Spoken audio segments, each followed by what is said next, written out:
Hello, and welcome to this Military Family Services Europe video workshop on cover letter writing. Today we're going to talk about the purpose of cover letters and how to write an effective cover letter that will capture the interest of a hiring manager. First, let me introduce myself. My name is Natalie McClellan, and I am the Employment, Education, and Training Program Coordinator with Military Family Services Europe. I am also a professional resume writer. A certified professional resume writer to be precise. Additionally, I'm a certified resume specialist in military to civilian transitions, the only one in Canada at present.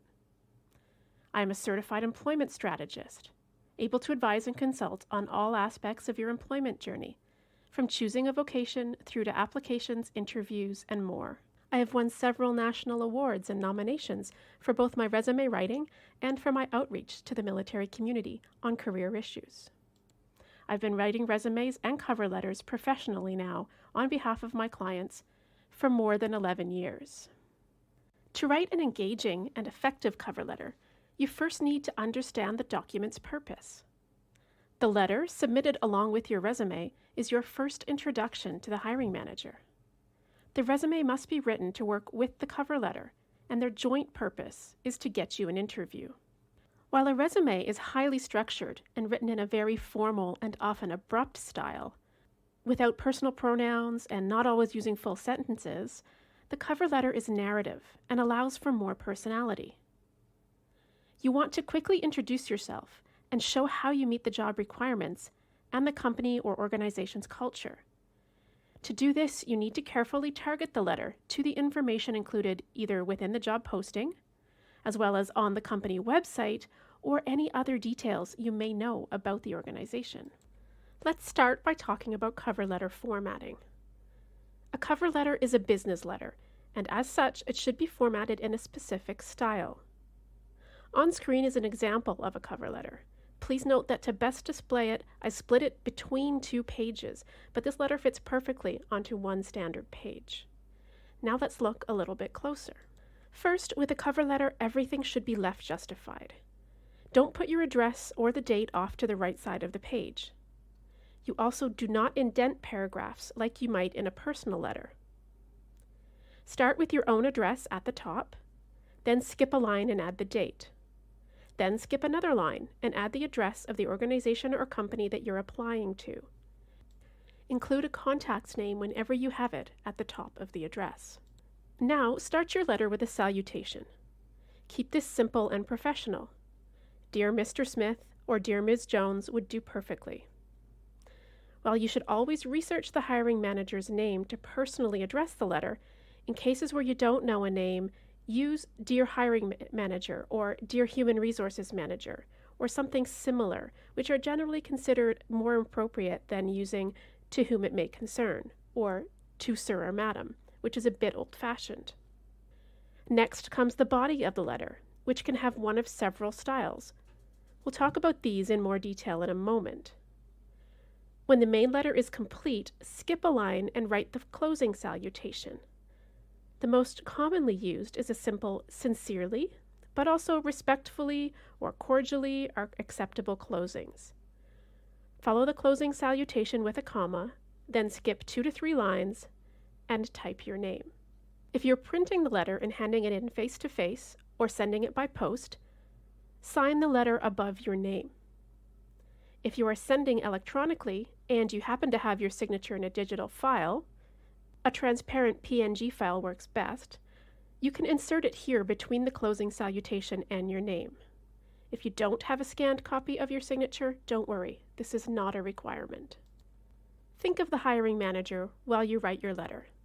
They want to quickly see that you're the candidate for the job. So always remember, unless it's specifically instructed, a cover letter should not exceed 1 page in length, and that includes the space you need to include your address and theirs, a salutation, and a closing greeting, as well as all the blank lines. So it's going to be quick and easy to read. It's not lengthy descriptions of your career, just quick points to show that you're qualified. And it will leave them wanting to see more in both your resume and then later an interview. A specific job posting may include instructions on specific topics or questions that they want you to address in your cover letter, and they'll give you a word count to adhere to. In cases like this, follow the instructions given and worry about the word count and not the page length. With the page format settled, let's talk more about the actual letter content. What are you going to write, and in what style? First, I should clarify that this video is focusing on the most common type of cover letter, which is a targeted letter for application to a very specific job. We're showing you how to look at a job posting and prepare a cover letter. You may also use a letter to approach companies who are not currently hiring for the purposes of networking or at a job fair, but those require a different approach that's not addressed here. In general, all targeted cover letters should address the following. In the first paragraph, state who you are and what you want. The middle paragraph or paragraphs will state why you feel you're the person that they need. They show how you meet the qualifications. And then the last paragraph calls for an action from the employer. You're asking them to set up a meeting, an interview, or a phone call. The first and last paragraphs tend to be brief, and they keep the same style from letter to letter. The middle of the letter is where you can get creative.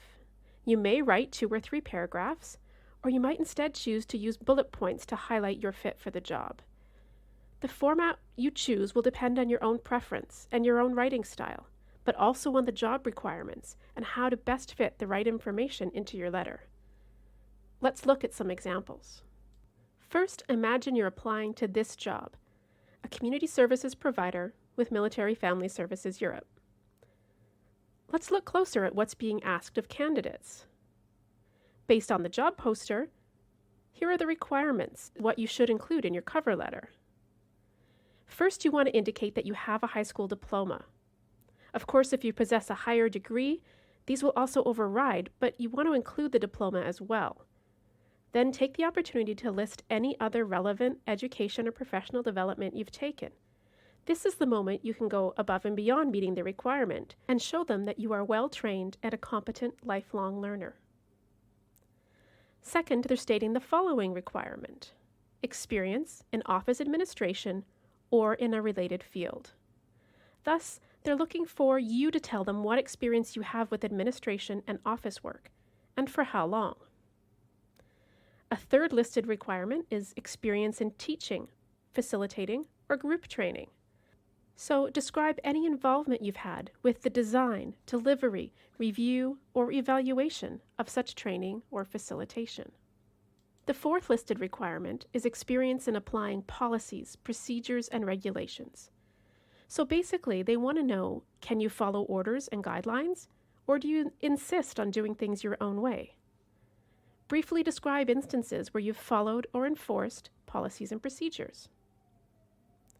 Last, they ask for experience using software for word processing, spreadsheets, presentations, databases, email, and internet browsing.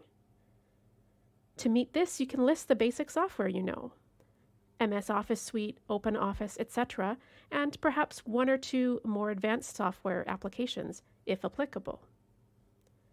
Thus, based on the job poster we're looking at, there are 5 items or experience requirements that you should address in a cover letter to MFS if you were applying for this job. Now, here's the finished product. Let's see how this candidate states her qualifications for the position. In the first paragraph, she clearly states what she wants: the position of Community Services Provider, Riga, along with its job ID number to ensure no confusion. She continues, I believe my qualifications provide the right combination of skills and experience that you're seeking. Please find below a detailed account of how I meet the requirements for this position. Then she writes impactful paragraphs that demonstrate who she is, what she's accomplished, and how she met each of the requirements listed on the poster. She starts by briefly restating each requirement. You'll note that she combines some in order to keep the letter brief. For example, she has high school diploma and some years of experience in office administration or related field, which she addresses by saying, I received my New Brunswick High School graduation diploma from Oromocto High School. Subsequently completed a 2-year business administration diploma from the New Brunswick Community College. I've worked as a human resources assistant at the Department of Fisheries and Oceans, as an administrative assistant at CFB Gagetown, and also as an administrative clerk at Service Canada. She continues with stating each of the requirements listed on the poster, as you can see. Then she ends with a call to action, saying, I would like the opportunity to discuss with you how I might be a valued community services provider. Should you wish further clarification or information regarding my work experiences and my qualifications, I can be reached by phone at +371 0277 2178 or by email at janedoe@nomail.ca. She's addressed all of the requirements, she's concluded in a call to action, and has written a letter that will leave an impact on a hiring manager. Why? Because the manager can clearly see that she meets all the requirements for the job posted. Now let's take a look at a couple of other cover letter examples, just to see which other approaches you might take. Notice that the opening and closing paragraphs of these letters stay quite similar. It's the middle of the letter that varies in format. In the first sample, the candidate was replying to a job ad with many listed requirements and opted for a bullet point template to allow for as much information as possible.